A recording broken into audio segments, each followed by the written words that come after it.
लीलावती देवी महिला महाविद्यालय के ऑनलाइन एजुकेशन में आपका स्वागत है। इस समय हम लोग पढ़ रहे हैं पाश्चात्य शैक्षिक विचारक, जिसमें आज हमारा टॉपिक है फ्रेडरिक फ्रोवेल।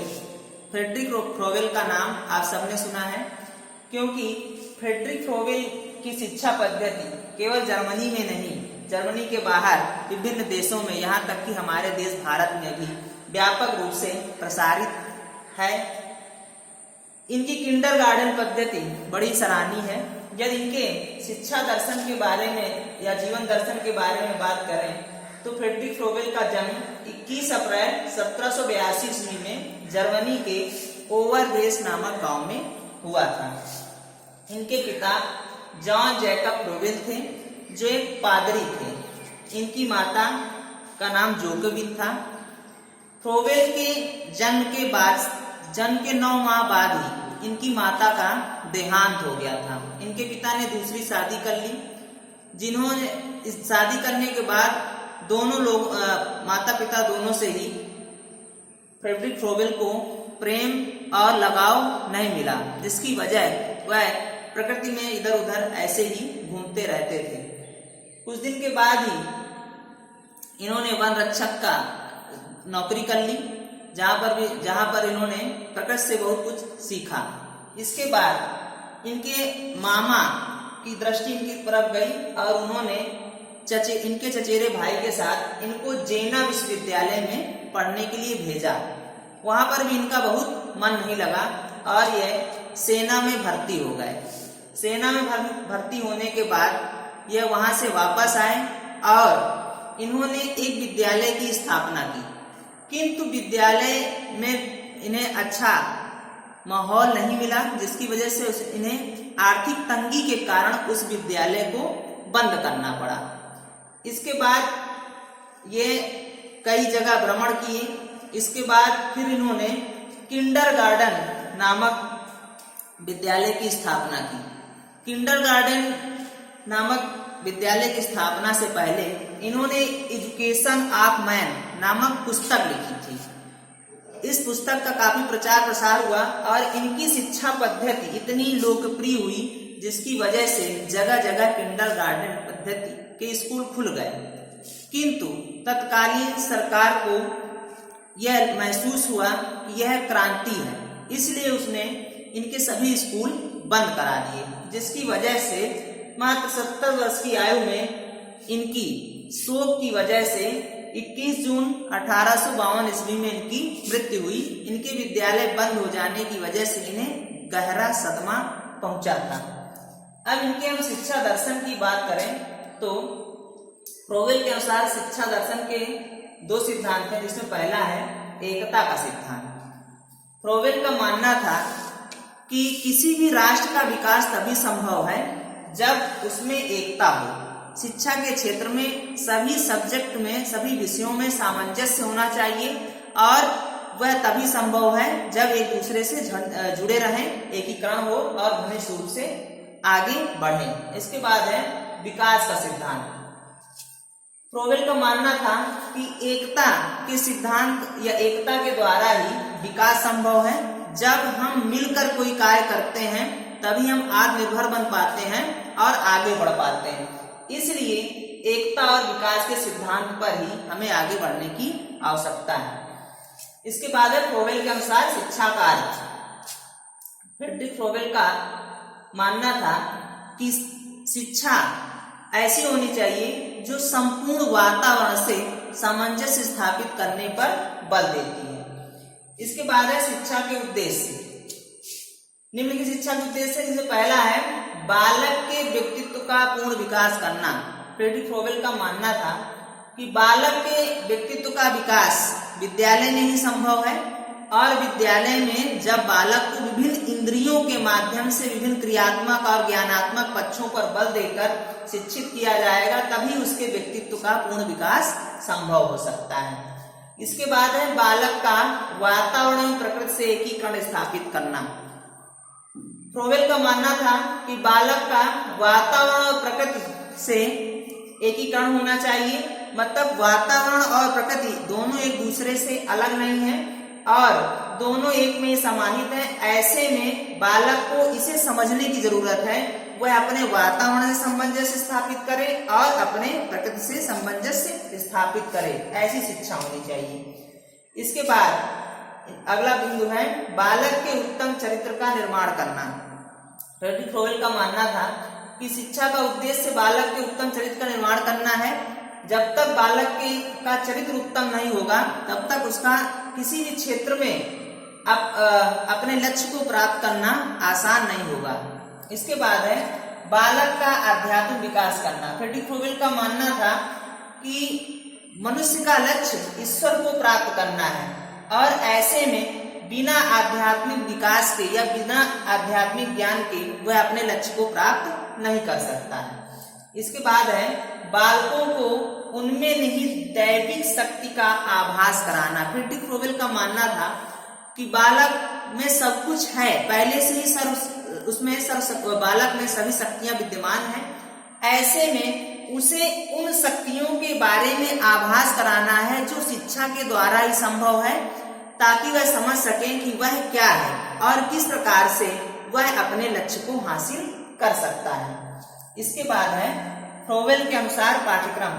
फ्रोवेल ने किंडरगार्टन पद्धति पर विस्तृत पाठ्यक्रम तय किया था, जिसमें उनका मानना था पहला कि पाठ्यक्रम क्रिया पर आधारित होना चाहिए। फ्रेडरिक फ्रोवेल का मानना था कि पाठ्यक्रम सैद्धांतिक न होकर क्रिया पर आधारित होना चाहिए। विद्यालय में जितने भी क्रियाकलाप हैं वह किसी न किसी छोटी मोटी क्रियाओं से जुड़े हों, ताकि वह पाठ्यक्रम को आसानी से समझ सके और वह उसके लिए रोचक हो। इसके बाद है विषयों में परस्पर एकता स्थापित होनी चाहिए।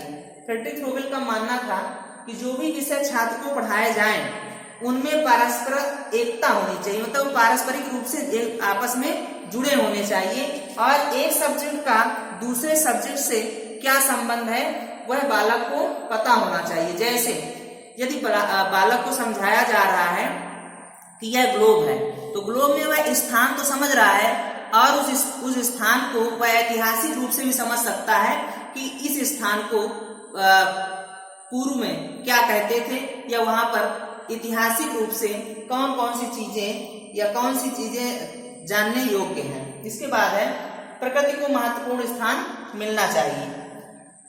फ्रेडरिक फ्रोवेल का मानना था कि पाठ्यक्रम में प्रकृति को महत्वपूर्ण स्थान मिलना चाहिए, क्योंकि प्रकृति के अध्ययन के द्वारा ही बालक का सर्वोत्तम विकास संभव हो सकता है। इसके बाद है धर्म, विज्ञान, भाषा, कला, उद्यान, कृषि आदि को शिक्षा में आवश्यक रूप से शामिल करना चाहिए। फ्रेडरिक फ्रोवेल का मानना था कि ये जो विषय हैं इनके अध्ययन के बगैर छात्र का विकास संभव नहीं है और इनके विकास के द्वारा ही समाज का उत्थान हो सकता है, इसलिए इनकी शिक्षा जरूर बालक को देनी चाहिए। इसके बाद है फ्रोवेल की शिक्षण पद्धति। किंडरगार्टन पद्धति में फ्रोवेल ने बालकों को जो सिखाने की पद्धति बताई है वह ज्यादातर क्रियाकलाप पर है, खेल पर है या विभिन्न पाठ सहगामी क्रियाओं पर है, जिसमें उन्होंने पहले माना है आवृत्ति आत्मक क्रियाएं। फ्रेडरिक फ्रोवेल का मानना था कि किसी भी चीज को यदि बार बार हम दोहराते रहेंगे तो बालक उसे सुनेगा और सुनकर सीख लेगा, क्योंकि बालकों में जो विकास भाषा का विकास होता है वह सुनकर होता है। ऐसे में किसी भी क्रिया को बार बार आवृत्ति करते हैं, बार बार बालक के सामने दोहराते हैं तो उसे सीखने में बालक को आसानी होती है। छोटी छोटी कविताएं, गीत, छोटी कहानियां आदि बालक सुनकर सीख सकते हैं आवृत्ति के द्वारा। इसके बाद है वस्तुओं के प्रयोग द्वारा शिक्षण प्रक्रिया। फ्रेडरिक फ्रोवेल का मानना था कि विभिन्न वस्तुओं के द्वारा बालक को शिक्षण प्रदान करना चाहिए। वह मार्बल के टुकड़े, गेंद और विभिन्न प्रकार की पत्थर की वस्तुओं आदि से बालक को शिक्षण प्रदान करते थे, जिससे बालक जोड़ घटाना और वस्तुओं के आकार आदि के बारे में अध्ययन कर पाते थे। इसके बाद था खेल क्रिया द्वारा शिक्षण।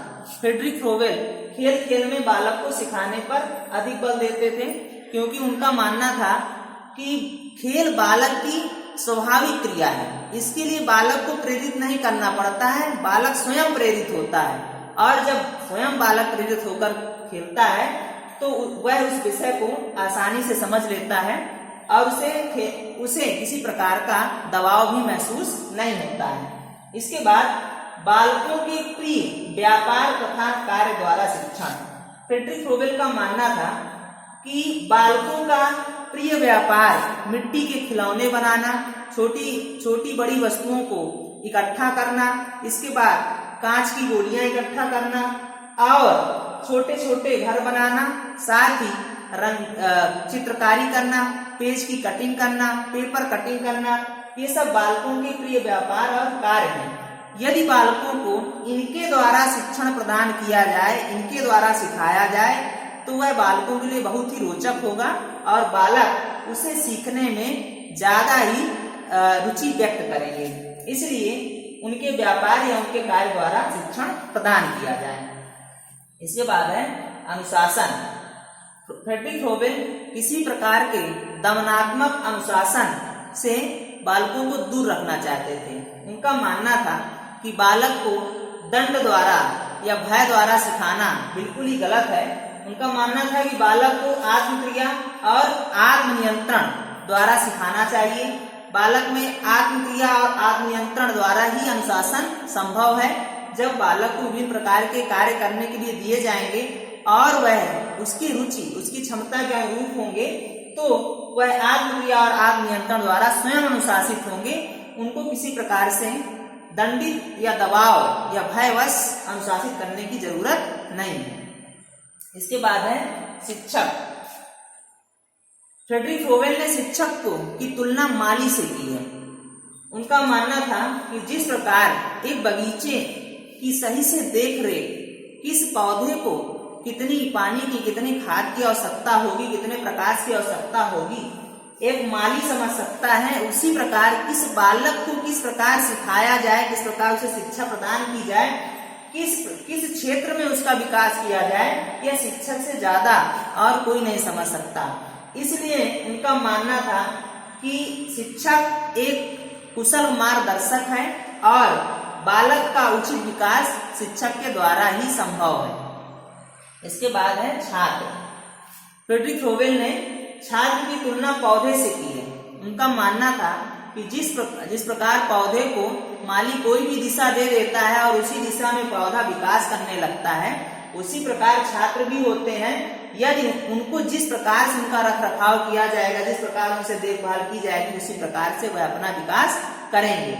इसलिए छात्रों पर विशेष ध्यान देने की जरूरत है। इसके बाद है विद्यालय।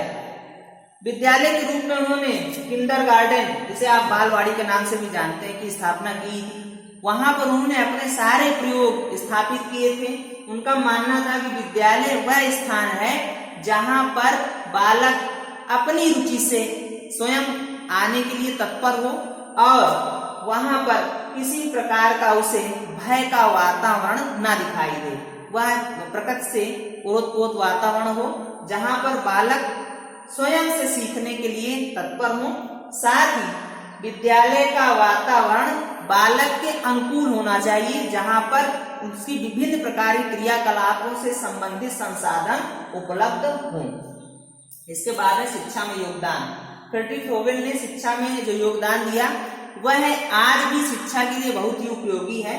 जैसे पहला है शिशु की शिक्षा हेतु उपयोगी, मतलब किंडरगार्टन जो पद्धति है वह छोटे बालकों के लिए बहुत ही उपयोगी है, क्योंकि इनकी शिक्षा पद्धति में विभिन्न इंद्रियों, विभिन्न ज्ञानेंद्रियों और कर्मेंद्रियों के माध्यम से शिक्षा प्रदान की जाती है, जिससे बालक को वास्तविक ज्ञान होता है और बालक उसे आसानी से सीख लेते हैं। दूसरा है सरल, रुचिपूर्ण और आकर्षक पद्धति। किंडरगार्टन की जो पद्धति है बड़ी सरल है, रुचिपूर्ण है और आकर्षक पद्धति है। यह बालकों के लिए बहुत ही उपयोगी है। बालक इसमें किसी प्रकार से दबाव नहीं महसूस करते। उन्हें इस शिक्षण पद्धति द्वारा सीखने में ज्यादा मौके मिलते हैं और बालक का विभिन्न क्षेत्रों में विकास संभव हो सकता है। साथ ही इस पद्धति में बालक की जो भी ऊर्जा होती है वह नष्ट नहीं होती, उसे दिशा प्रदान की जाती है। इसके बाद है इंद्रियों का प्रशिक्षण। फ्रेडरिक फ्रोबेल ने शिक्षा के क्षेत्र में इंद्रियों के परीक्षण पर विशेष बल दिया है। उनका मानना था कि हम शिक्षा इंद्रियों के परीक्षण द्वारा यदि प्रदान करें तो बालक के सीखने में सहायता मिलेगी, साथ ही बालक के लिए वह बहुत ही रुचिकर होगा। इसके बाद यदि हम इनकी कृति के बारे में बात करें, कृतियों के बारे में बात करें, तो फ्रेडरिक फ्रोबेल ने जो एक पुस्तक लिखी है, एजुकेशन ऑफ मैन, मनुष्य की शिक्षा, यही इनकी पुस्तक है। इसके बाद अन्य इनकी पुस्तकों के बारे में ज्यादा विवरण नहीं मिलता है। तो आज हमने पढ़ा फ्रेडरिक फ्रोबेल के बारे में। अगली क्लास में हम लोग पढ़ेंगे मारिया मॉन्टेसरी के बारे में। दूसरी चीज, फ्रेडरिक फ्रोबेल के जो गुरु थे पेस्टोलॉजी, उनसे ये बहुत ही प्रभावित थे और उनके बहुत सारे अनुभवों को या उनके द्वारा बहुत दी गई शिक्षाओं को इन्होंने अपने जीवन में लागू किया था और इससे इनका आगे मार्ग प्रशस्त होता रहा। आज के लिए इतना ही, धन्यवाद।